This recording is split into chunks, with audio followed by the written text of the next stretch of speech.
그날 문틈 사이로 들은 한마디가 내 인생을 무너뜨렸어요.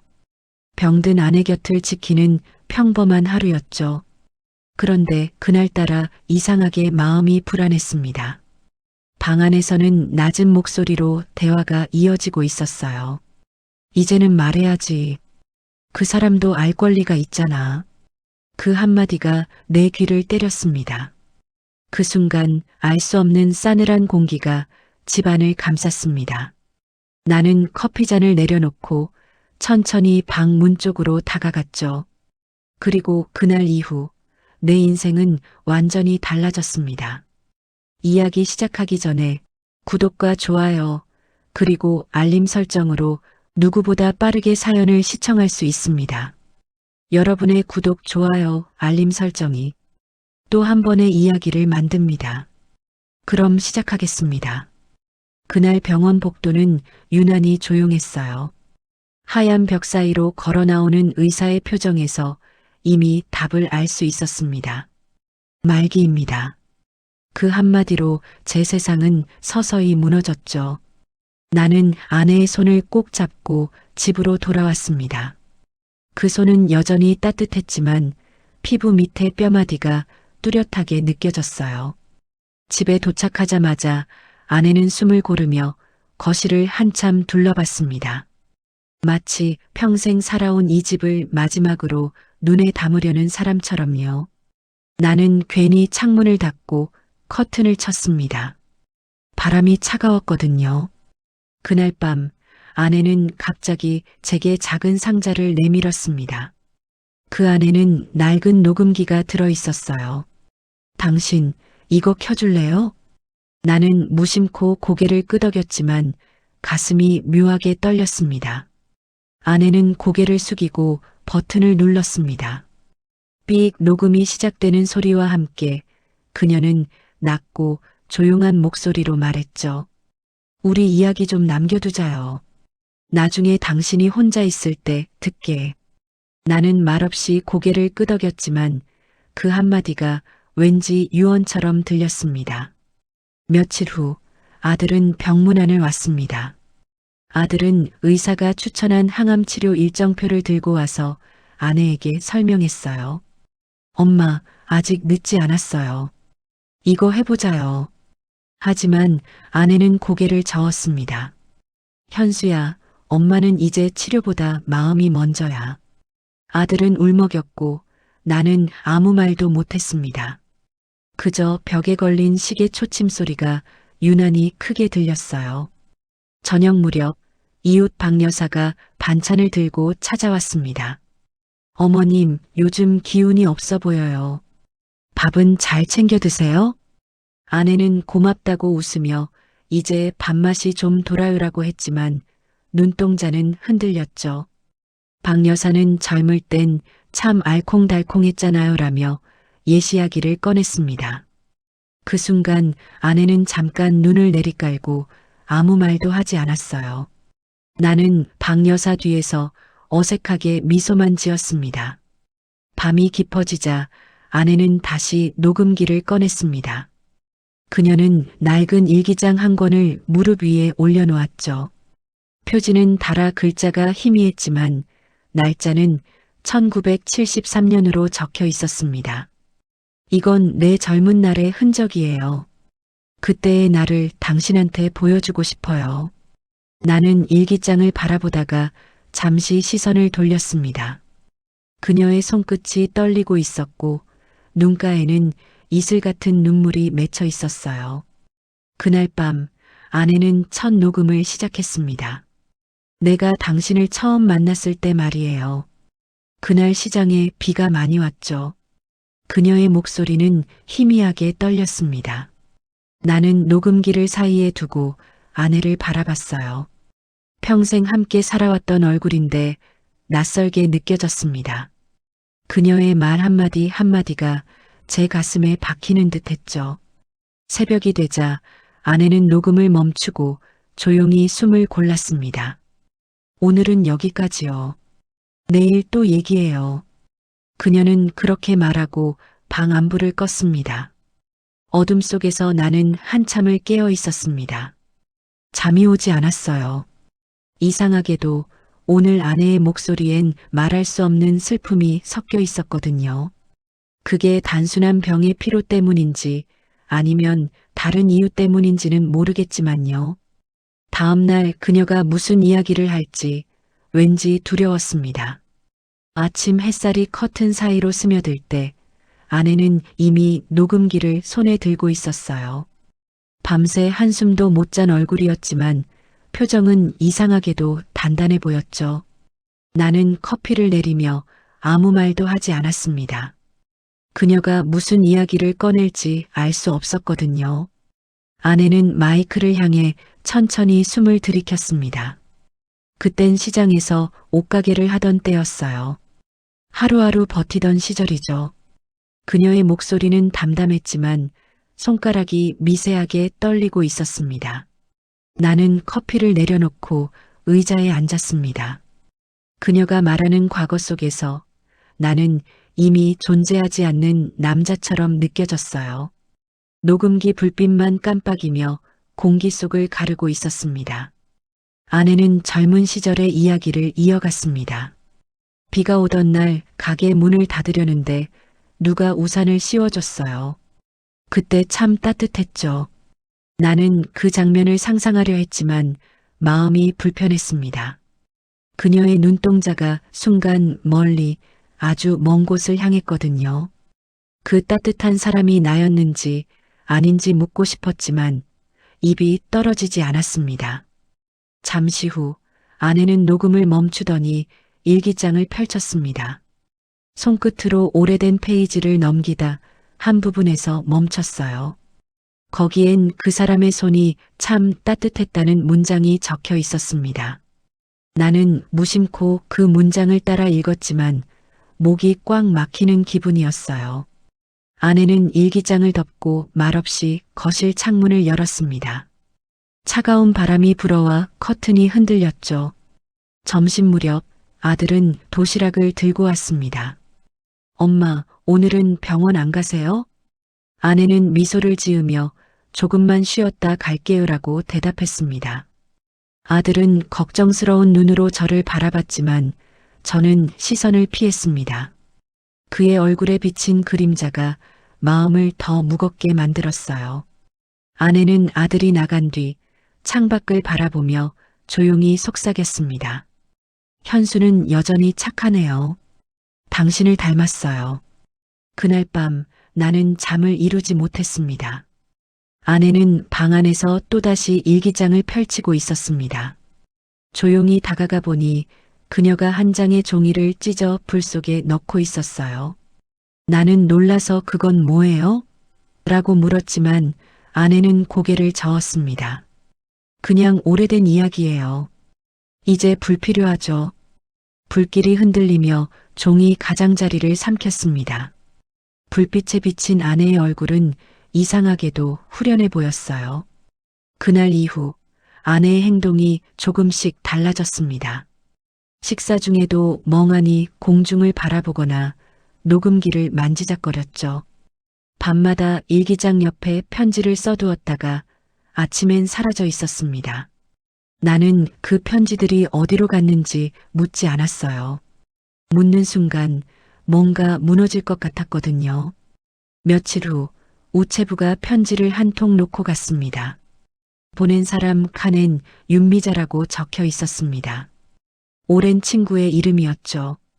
아내는 그 편지를 잠시 바라보다 서랍 속에 넣어버렸습니다. 그리고 말했습니다. 이제 그때 사람들도 다 늙었네요. 나는 그 말이 왜 그렇게 쓸쓸하게 들렸는지 모르겠어요. 그날 밤 녹음기는 또다시 켜졌습니다. 아내는 이전보다 한층 낮은 목소리로 말했어요. 그 사람은 나한테 너무 큰 은인이었어요. 나는 의자에 앉은 채 숨을 죽였습니다. 그 한 문장이 마치 무언가의 문을 여는 소리처럼 들렸거든요. 아내의 고백은 이제 시작이었고 나는 그 끝을 두려워했습니다. 다음 날 아침 문 두드리는 소리에 잠에서 깼어요. 문을 열자마자 익숙한 얼굴이 보였습니다.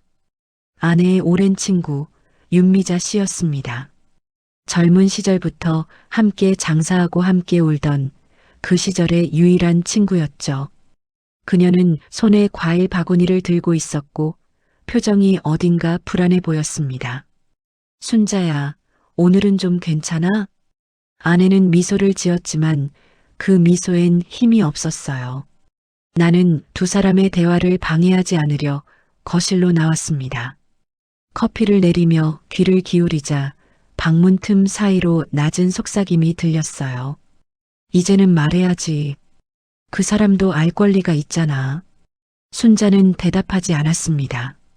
조용한 침묵이 흘렀고 그 침묵이 오히려 내 귀를 더 자극했어요. 나는 일부러 컵을 내려놓으며 소리를 냈지만 방 안대와는 끊기지 않았습니다. 잠시 후 문이 열리며 윤미자 씨가 나왔습니다. 그녀는 나를 보자마자 잠깐 눈길을 피했습니다.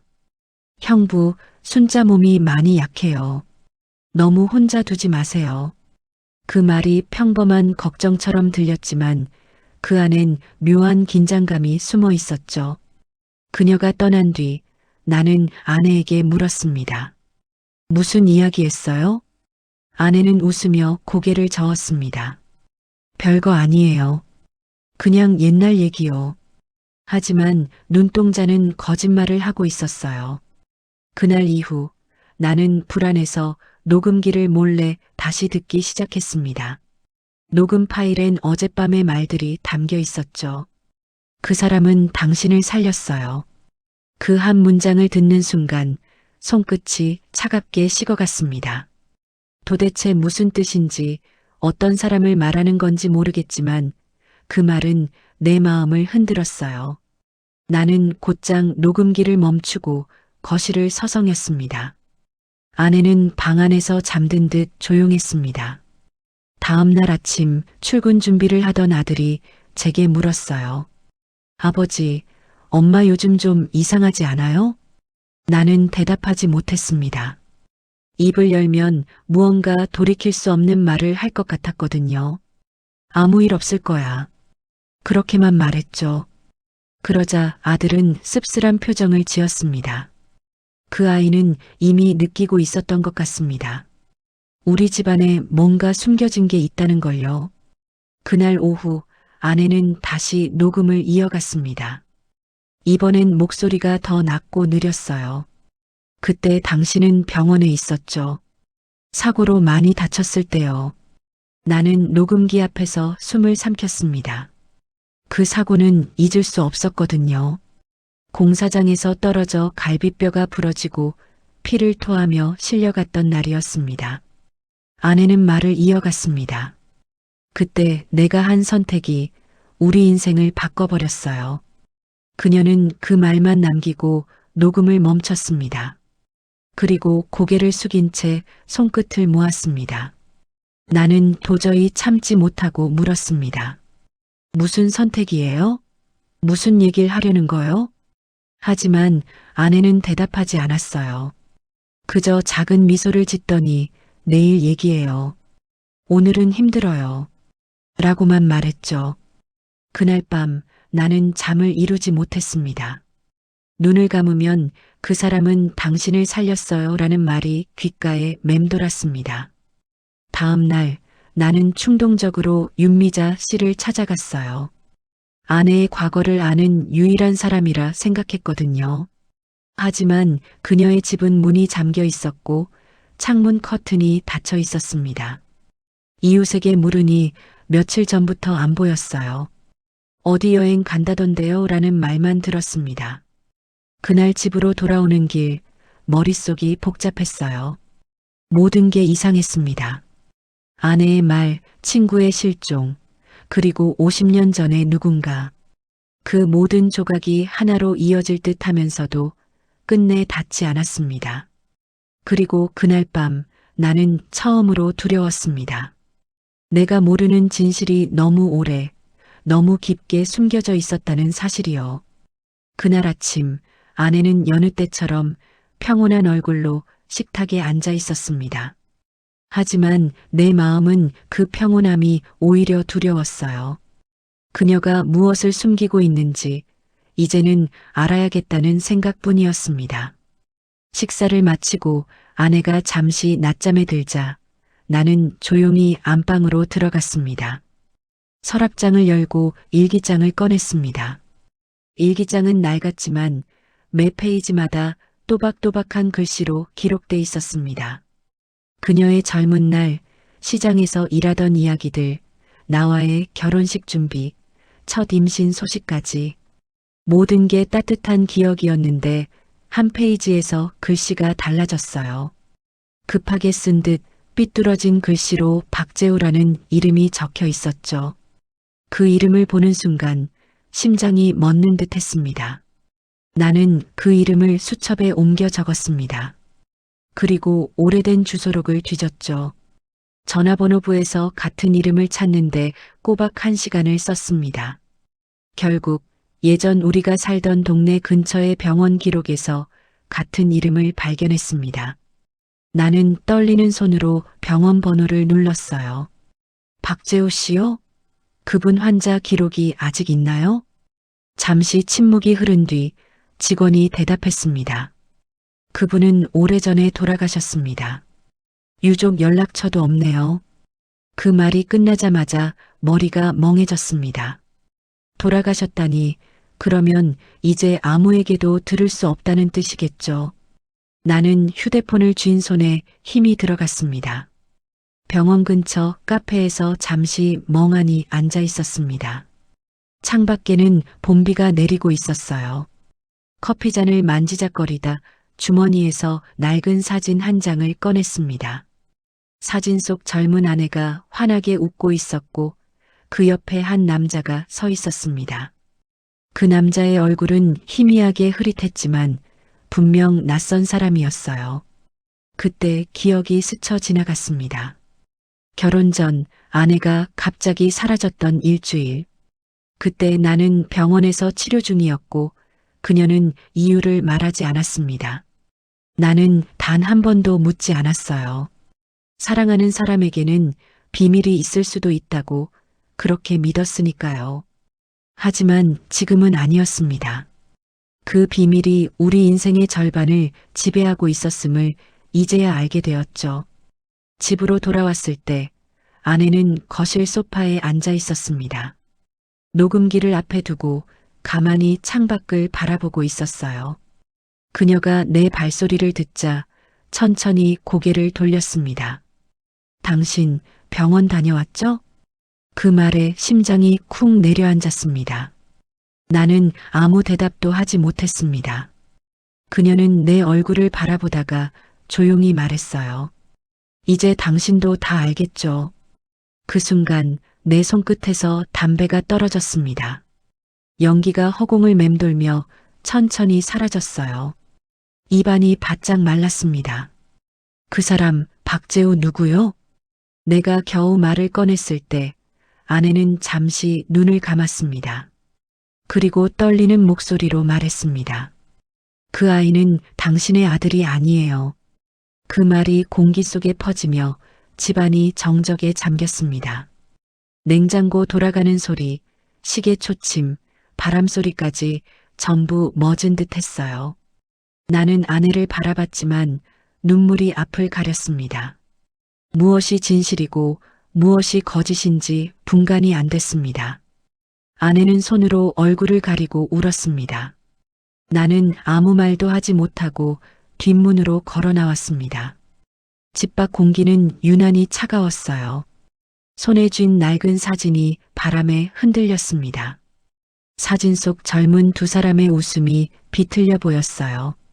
나는 그 자리에 서서 한참을 움직이지 못했습니다. 그녀의 말이 머릿속을 메아리 쳤습니다. 그 아이는 당신의 아들이 아니에요. 그날 밤 나는 처음으로 집으로 돌아갈 용기가 나지 않았습니다. 그날 이후로 집안은 이상하리만큼 조용했습니다. 아내는 아무 일도 없었던 사람처럼 밥을 하고 빨래를 널었지만 그 모든 동작이 느리게 보였어요. 나는 그 옆에서 말 한마디 꺼내지 못한 채 하루하루를 버텼습니다. 하지만 밤이 되면 그 말이 귀에서 떠나질 않았죠. 그 아이는 당신의 아들이 아니에요. 며칠이 지나고 아내는 갑자기 말했습니다. 오늘은 밤새도록 이야기 좀 해야겠어요. 그녀의 목소리는 평소보다 깊고 단호했습니다. 나는 잠시 머뭇거리다 녹음기를 꺼내 들었습니다. 그녀는 산소호흡기를 잠시 벗고 숨을 고르더니 천천히 이야기를 시작했습니다. 1973년이었죠. 당신이 공사장에서 다쳤을 때예요. 그녀의 눈이 멀리 과거를 향하고 있었습니다. 병원에서 수술비를 내야 했어요. 50만 원이었어요. 그땐 우리에겐 너무 큰 돈이었죠. 나는 조용히 숨을 삼켰습니다. 그 시절, 그 돈은 하늘만큼이나 멀었으니까요. 그때 시장에서 옷가게 하던 박재우 씨가 있었어요. 아내의 목소리가 흔들렸습니다. 그 사람에게 돈을 빌리려 했는데 조건이 있었어요. 그녀의 손끝이 떨렸습니다. 그 조건은 단 하룻밤이었죠. 그 말을 듣는 순간 나는 온몸이 굳어버렸습니다. 그녀는 눈을 감고 말을 이었습니다. 그날 이후 당신은 기적처럼 깨어났어요. 수술도 잘 됐고 병원비도 모두 처리됐죠. 나는 그저 살았다는 기쁨에 울었어요. 하지만 얼마 지나지 않아 내가 임신한 걸 알았어요. 그녀의 입술이 바르르 떨렸습니다. 나는 의자에 앉은 채 고개를 숙였습니다. 숨이 막혀 아무 말도 할 수 없었습니다. 아내는 조용히 눈을 감고 한참 동안 말을 잇지 못했어요. 당신이 알면 나를 떠날까봐 무서웠어요. 그래서 그냥 당신의 아이라고 믿게 했어요. 그게 나의 죄였어요. 그녀는 눈을 떴습니다. 그 사람은 외국으로 떠났대요. 그 후로 단 한 번도 연락이 없었어요. 현수가 자라면서 당신을 닮아가는 걸 볼 때마다 나는 마음속으로 신에게 빌었어요. 그 애가 누구의 피를 가졌든 당신의 아들로 살아가게 해달라. 고요. 나는 손으로 얼굴을 가렸습니다. 눈앞이 번져서 아무것도 보이지 않았어요. 그녀의 고백은 내 심장을 쥐어짜는 칼 같았습니다. 분노와 슬픔이 뒤섞여 목구멍까지 차올랐습니다. 그럼에도 그녀를 미워할 수가 없었어요. 그녀의 눈에 담긴 두려움이 너무도 인간적이었으니까요. 아내는 마지막처럼 숨을 고르며 말했습니다. 이제 됐어요. 이제 당신이 다 알았으니까. 그녀의 손이 내 무릎 위로 닿았습니다. 당신이 나를 미워해도 괜찮아요. 그래도 내 인생은 당신 덕분에 행복했어요. 그 말이 끝나자 방 안에 정적이 내려앉았습니다. 나는 녹음기를 끄고 자리에서 일어섰습니다. 무릎이 후들거렸어요. 그녀를 바라보는 시선이 흔들렸습니다. 어디서부터 잘못된 건지, 무엇을 용서해야 하는 건지 알 수 없었습니다. 그저 벽에 기대어 깊게 숨을 몰아쉬었습니다. 그녀의 고백은 이제 끝났지만 내 인생은 완전히 바뀌어 버렸습니다.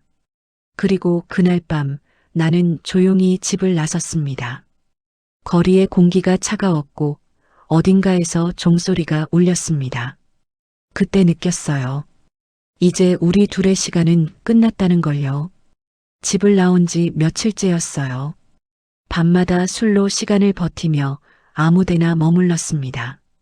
아내의 목소리가 머릿속에서 계속 맴돌았죠. 그 아이는 당신의 아들이 아니에요. 그 말이 귀에 박혀서 도무지 잠을 잘 수 없었습니다. 나는 모텔방 침대에 앉아 담배를 피웠습니다. 연기가 천장을 따라 퍼져가며 내 머릿속처럼 흐릿해졌어요. 테이블 위엔 찢어진 결혼사진이 흩어져 있었죠. 사진 속 젊은 우리 부부가 웃고 있었는데 그 웃음이 이제는 조롱처럼 느껴졌습니다. 그때 문득 녹음기가 떠올랐습니다. 나는 가방 속에서 녹음기를 꺼내 재생 버튼을 눌렀어요. 1973년 그날의 밤. 그가 내게 다가왔어요. 그 목소리가 흘러나오자마자 내 속에서 무언가 터져버렸습니다.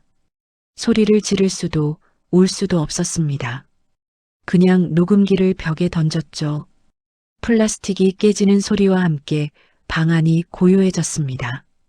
다음 날 새벽 나는 모텔 문을 나섰습니다.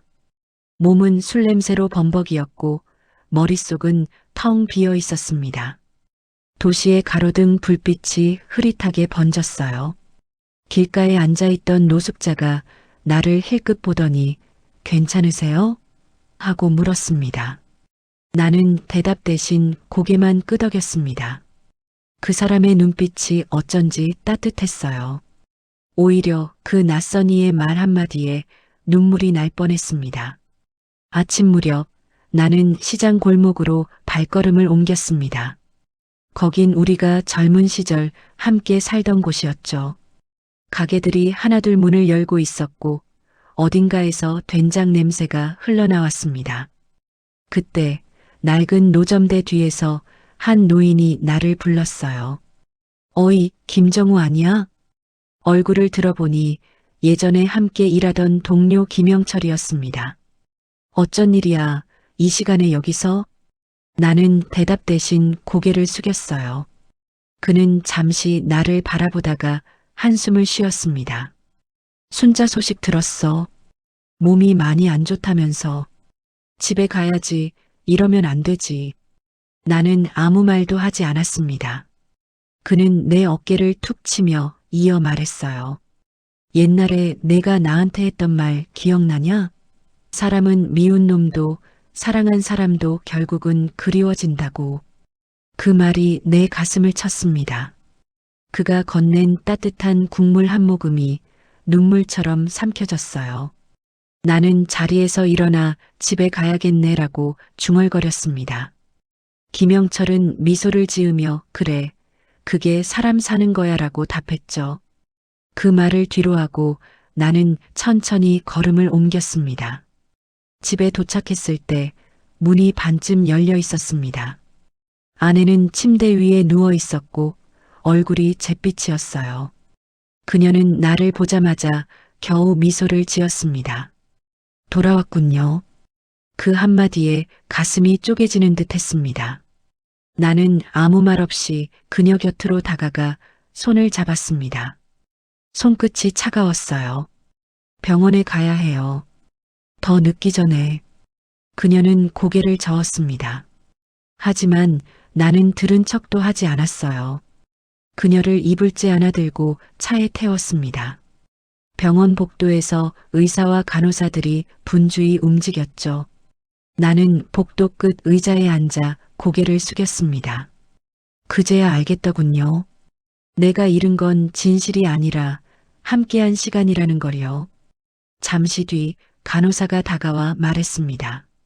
보호자분, 환자분이 의식이 희미해요. 나는 자리에서 벌떡 일어났습니다. 유리문 너머로 보이는 아내의 모습이 흐릿하게 보였어요. 호흡기가 달린 그녀의 몸이 조용히 들썩이고 있었습니다. 그 순간 깨달았습니다. 분노도 원망도 다 사치였어요. 그녀가 숨 쉬는 동안 내가 해야 할 일은 단 하나뿐이었습니다. 그녀 곁에 있어주는 것, 그것뿐이었죠. 병원 특유의 소독약 냄새가 코끝을 찔렀습니다. 하얀 커튼이 바람에 살짝 흔들리고 그 틈 사이로 아내의 얼굴이 보였어요.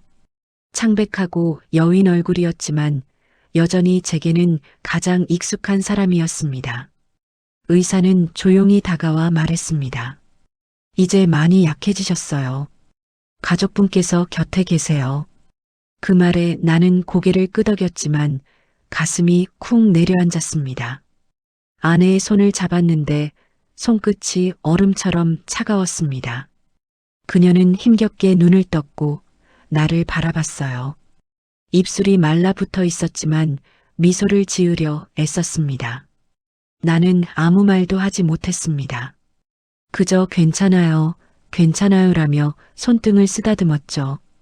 그녀는 눈으로 무언가를 찾듯 주변을 더듬었습니다. 간호사가 다가와 작은 녹음기를 건넸어요.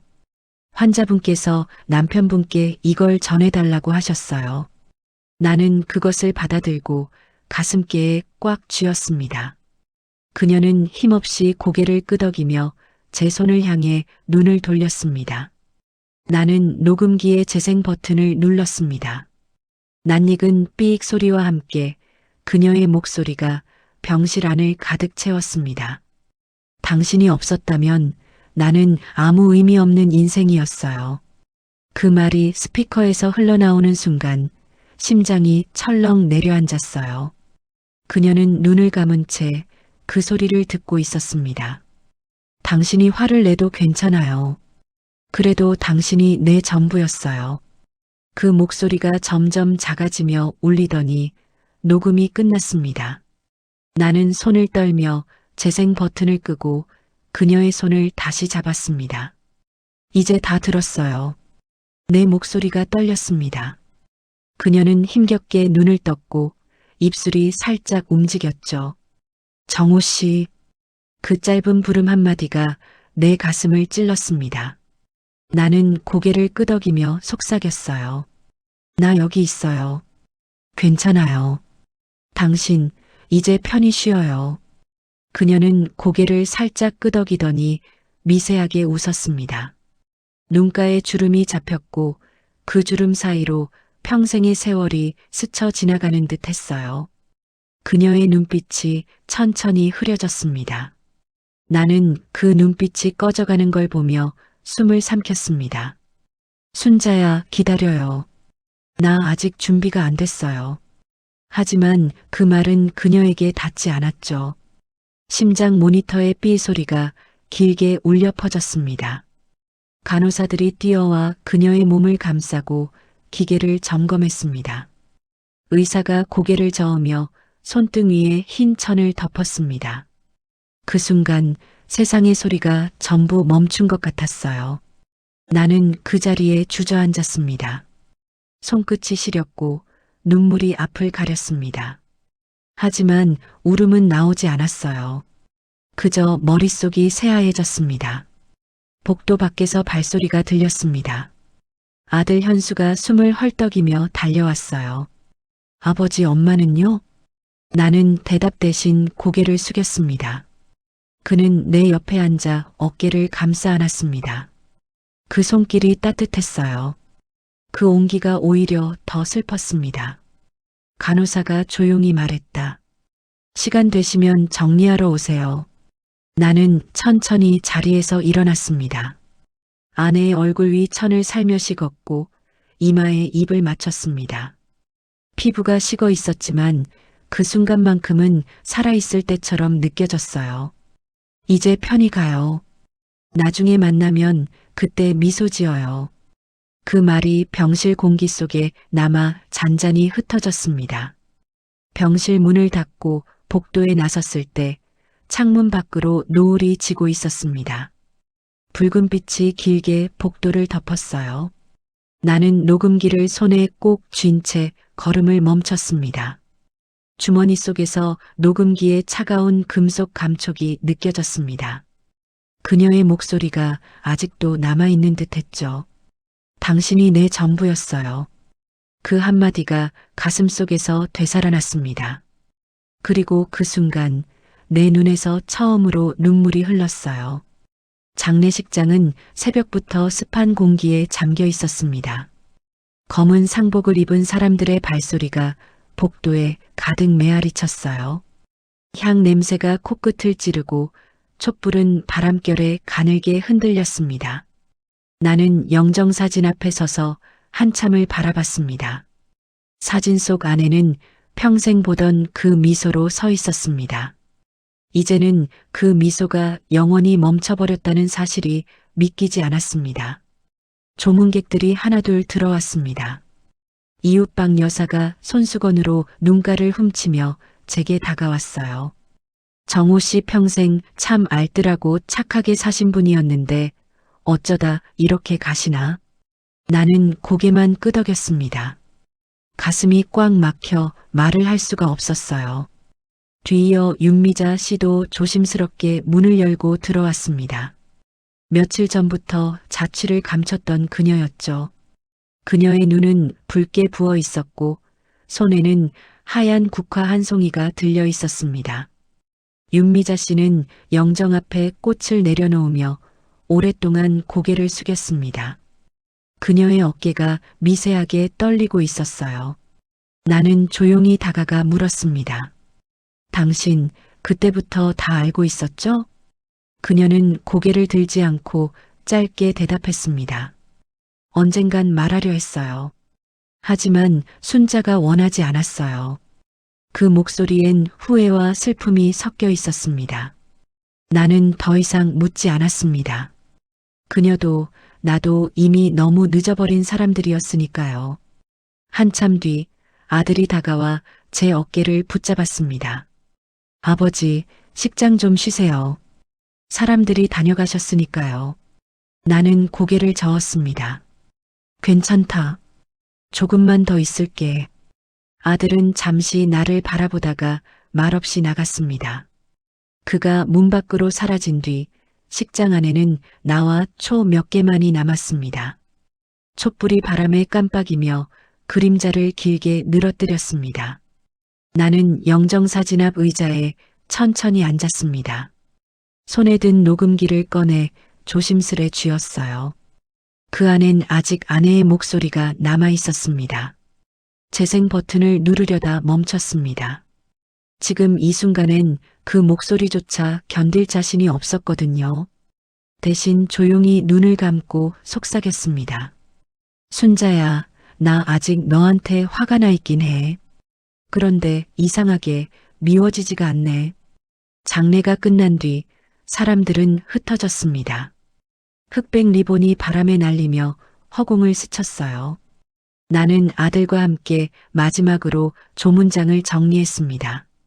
아들은 상복을 벗으며 말했습니다. 아버지, 엄마의 녹음기 제가 보관할까요? 나는 잠시 생각하다가 고개를 저었습니다. 아니, 그건 내가 가지고 있을게. 아들은 더 묻지 않았습니다.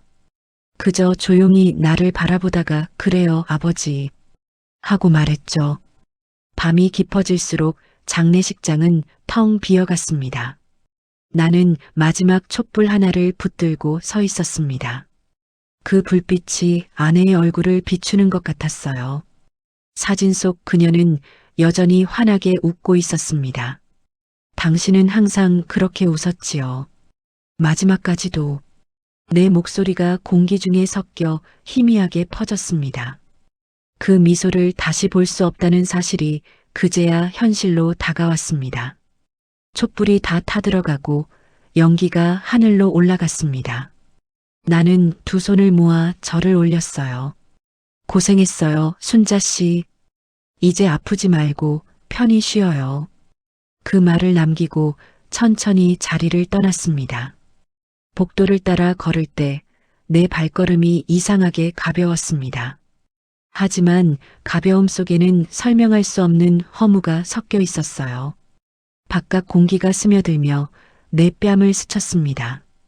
밖에는 이웃들이 다 돌아간 빈 주차장이 있었습니다. 달빛이 차 위로 떨어져 은빛으로 반짝였어요. 나는 문득 주머니 속 녹음기를 꺼냈습니다. 손바닥 위에 올려보니 조용히 빛나는 금속 표면이 달빛을 반사했습니다. 그 안에 아직 아내의 목소리가 남아있다는 게 믿기지 않았어요. 나는 녹음기를 가슴에 품고 눈을 감았습니다. 그녀의 목소리가 다시 들려오는 듯 했습니다. 당신이 내 전부였어요. 그 한마디가 내 심장 깊은 곳을 울렸습니다. 그리고 그날 밤 나는 처음으로 아내를 떠나보낼 준비를 했습니다. 며칠이 지나고 하늘이 맑게 갠 아침이었습니다. 나는 아들과 함께 묘지로 향했습니다. 차창 밖으로 스쳐 지나가는 들판이 낯설 만큼 고요했어요.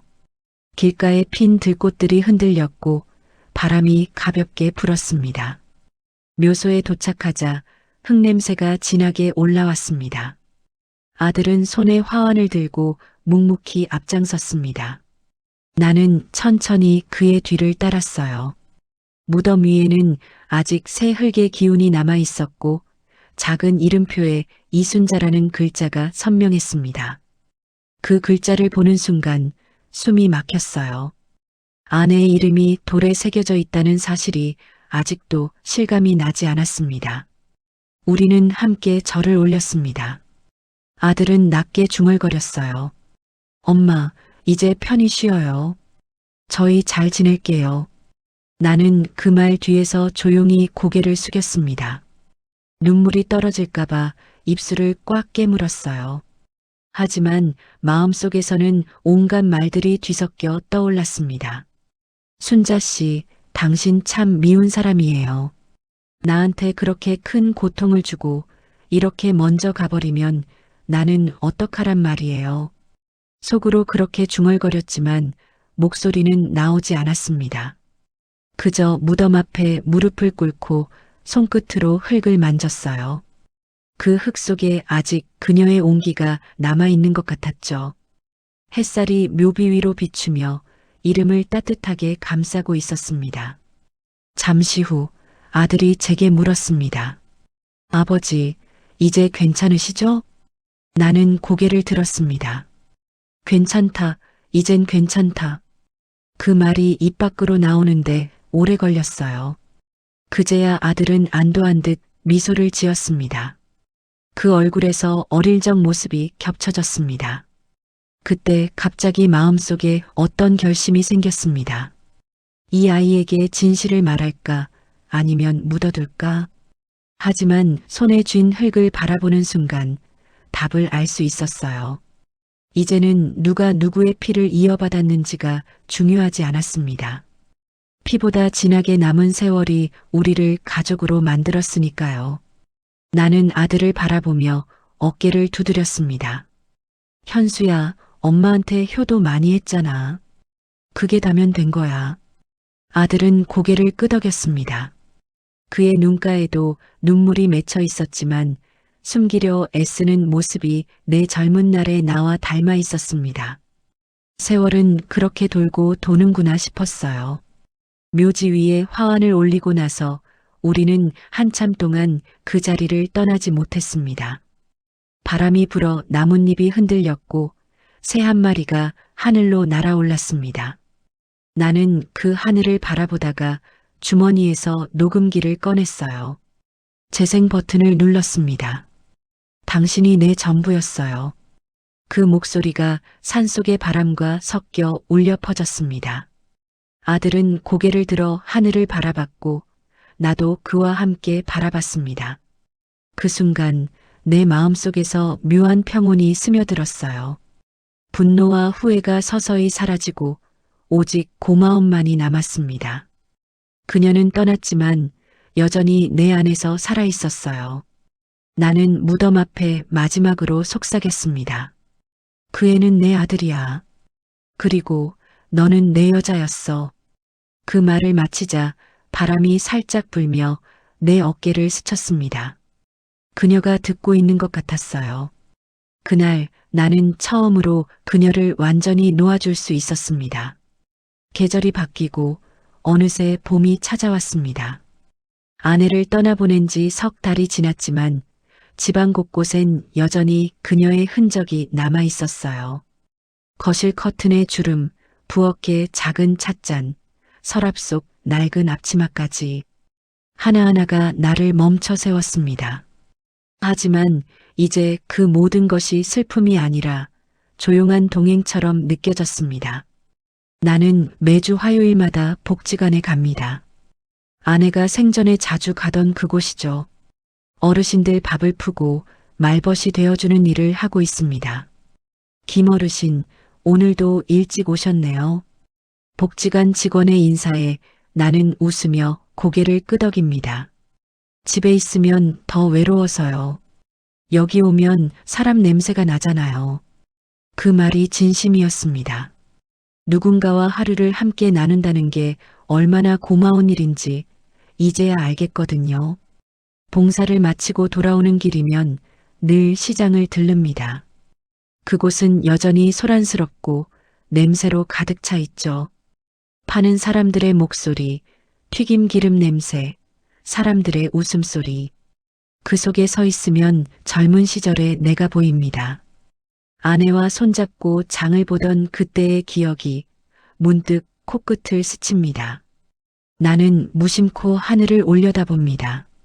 그녀가 어딘가에서 나를 보고 있을까 그런 생각이 들어요. 주말이면 산소를 찾습니다. 작은 꽃다발과 커피 한 병을 들고요. 묘비 옆에 놓고 나면 이상하게 마음이 편안해집니다. 그곳의 공기는 언제나 맑고 조용했어요. 무덤 위에 핀 들꽃이 바람에 흔들리고 그 향이 아내의 향수 냄새처럼 느껴졌습니다.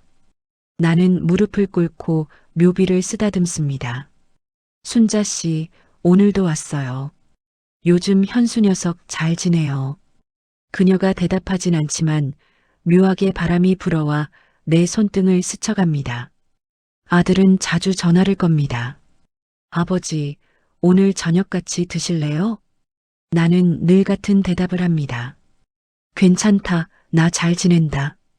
내가 행복하면 그게 최고다. 그럴 때마다 아들은 웃으며 엄마가 들으면 좋아했을 거예요 라고 말합니다. 그 말이 나를 울컥하게 만들죠. 나는 전화를 끊고 잠시 창문을 바라봅니다. 해질녘 햇살이 집 안가득 스며들며 마치 누군가가 미소 짓는 것 같았습니다. 어느 날 서랍을 정리하다 낡은 녹음기를 발견했습니다. 배터리는 거의 다 닳았지만 아직 작동이 되더군요. 나는 조심스럽게 재생 버튼을 눌렀습니다. 당신이 내 전부였어요. 익숙한 목소리가 울려 퍼졌습니다. 그 한마디가 여전히 내 가슴을 뜨겁게 만들었어요. 나는 조용히 웃으며 대답했습니다. 이제야 알겠어요. 당신 말이 맞았어요. 결국 전부는 당신이었어요. 창문 밖으로 봄바람이 불었습니다. 커튼이 살짝 들리며 방 안으로 햇살이 흘러들었죠. 그 빛 속에 먼지가 반짝이며 춤을 췄습니다. 나는 커피잔을 들어 한 모금 마셨습니다. 쓴맛 속에 이상하게 단향이 섞여 있었어요. 아내가 끓여주던 커피 맛과 같았습니다. 그날 밤 잠들기 전 다시 녹음기를 켰습니다. 낮은 소음 사이로 아내의 숨소리가 들렸어요. 나중에 만나면 웃어줘요. 그 말이 이어졌습니다. 나는 눈을 감고 조용히 속삭였습니다. 그래요. 그땐 꼭 웃어요. 방 안은 고요했고 시계 초침 소리만 들렸습니다. 하지만 그 고요함이 더 이상 외롭지 않았어요. 그녀는 떠났지만 여전히 내 하루 속에 함께 살고 있었습니다. 그날 나는 처음으로 깊이 잠들었습니다. 그리고 꿈속에서 젊은 날의 그녀가 웃고 있었습니다.